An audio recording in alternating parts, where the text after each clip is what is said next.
اعوذ باللہ من الشیطان الرجیم، بسم اللہ الرحمن الرحیم۔ پیارے بچوں، السلام علیکم۔ آج ہم 8ویں جماعت کی اردو کتاب سے جو نعت ہم نے پڑھی ہے اس نعت کے آج ہم سوالات کریں گے۔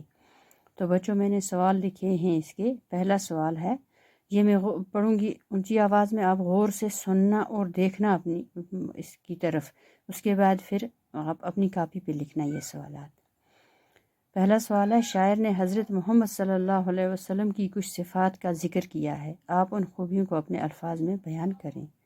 تو اس کا جواب ہے، شاعر نے حضور صلی اللہ علیہ وسلم کی تعریف کرتے ہوئے لکھا ہے کہ آپ تمام پیغمبروں میں سے رحمت للعالمین کا لقب پانے والے، اپنے اور غیروں کی مدد کرنے والے، کمزور، ناتواں اور مسکینوں کے کام آنے والے، یتیموں کی خبر گیری کرنے والے اور غلاموں کے آقا ہیں، اور یہ بھی تعریف کی ہے کہ آپ برائیوں کو ختم کرنے والے ہیں اور وہی نبی ہیں جس نے قبیلوں کی آپسی دشمنی ختم کر کے ان میں بھائی چارہ قائم کیا، لوگوں کو گمراہی اور جہالت سے نکال کر انسانیت کا سبق سکھلایا۔ اسلام قبول کرنے سے پہلے عربوں میں قسم قسم کی برائیاں تھیں، شاعر نے یہ دوسرا سوال ہے، اسلام قبول کرنے سے پہلے عربوں میں قسم قسم کی برائیاں تھیں، شاعر نے ان کی کس کس برائی کا ذکر کیا ہے؟ تو اس کا جواب ہے، وہ لوگ مدتوں تک گمراہی، ظلم اور جہالت کی تاریکیوں میں ڈوب گئے تھے۔ وہ کون سی برائی نہیں تھی جن کے خوگر نہ تھے؟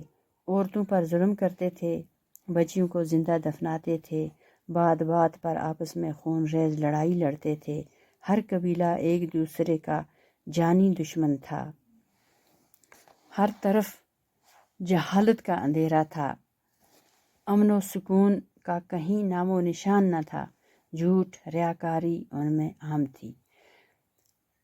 تو سوال نمبر 3 ہے، حضرت محمد صلی اللہ علیہ وسلم غار حرا میں خدا کی عبادت کرتے تھے، یہ غار کس جگہ واقع ہے؟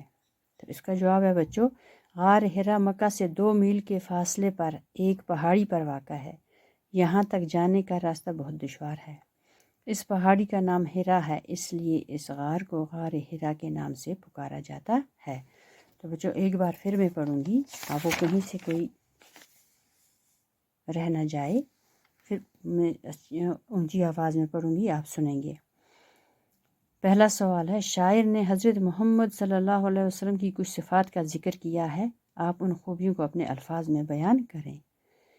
جواب اس کا ہے، شاعر نے حضور صلی اللہ علیہ وسلم کی تعریف کرتے ہوئے لکھا ہے کہ آپ تمام پیغمبروں میں سے رحمت للعالمین کا لقب پانے والے، اپنے اور غیروں کی مدد کرنے والے، کمزور، ناتواں اور مسکینوں کے کام آنے والے، یتیموں کی خبر گیری کرنے والے اور غلاموں کے آقا ہیں، اور یہ بھی تعریف کی ہے کہ آپ برائیوں کو ختم کرنے والے ہیں اور وہی نبی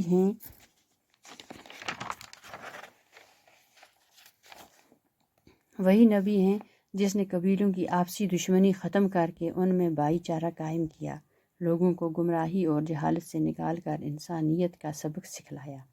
تو بچوں یہ دوسرا سوال ہے، اسلام قبول کرنے سے پہلے عربوں میں قسم قسم کی برائیاں تھیں، شاعر نے ان کی کس کس برائی کا ذکر کیا ہے؟ تو اس کا جواب ہے، وہ لوگ مدتوں تک گمراہی، ظلم اور جہالت کی تاریکیوں میں ڈوب گئے تھے، وہ کون سی برائی نہیں تھی جن کے خوگر نہ تھے، عورتوں پر ظلم کرتے تھے، بچیوں کو زندہ دفناتے تھے، بات بات پر آپس میں خون ریز لڑائی لڑتے تھے، ہر قبیلہ ایک دوسرے کا جانی دشمن تھا،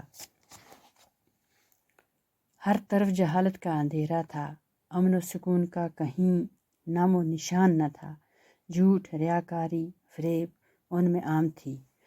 حضرت محمد صلی اللہ علیہ وسلم غار حرا میں تیسرا سوال، حضرت محمد صلی اللہ علیہ وسلم غار حرا میں خدا کی عبادت کرتے تھے، یہ غار کس جگہ واقع ہے؟ جواب ہے اس کا، غار حرا مکہ سے 2 میل کے فاصلے پر ایک پہاڑی پر واقع ہے، یہاں تک جانے کا راستہ بہت دشوار ہے۔ اس پہاڑی کا نام حرا ہے، اس لیے اس غار کو غار حرا کے نام سے پکارا جاتا ہے۔ تو بچوں یہ تھے اس نعت کے سوالات. یہ سوالات میں نے لکھے. آپ یہ اپنی کاپیوں پر لکھیں گے اور اچھی طرح سے یاد کریں گے. پھر ایسا نہ ہو کہ آپ کاپیوں پہ نہ لکھیں، پھر امتحان کے وقت ہمیں دوبارہ سے پھر اب نوٹ بنانے ہیں، اب فلاں کرنا ہے. وہ نہیں ہونا چاہیے. آپ کی کاپیاں اچھی طرح سے تیار ہونی چاہیے. جیسے جیسے میں ساتھ ساتھ آپ کو ہر سبق کے سوالات جو ہیں وہ کاپی پر کر کے اچھی طرح سے یہاں پڑھوں گی، اور آپ یہ کاپی پر چڑھانا تاکہ آپ کی کاپیاں تیار ہوں اچھی طرح سے. تو جب بھی موقع ملے میں انشاءاللہ آپ تک یہ سوالات اس طرح بھی پہنچاؤں گی. تو آج کے لیے اتنا ہی. شکریہ. خدا حافظ.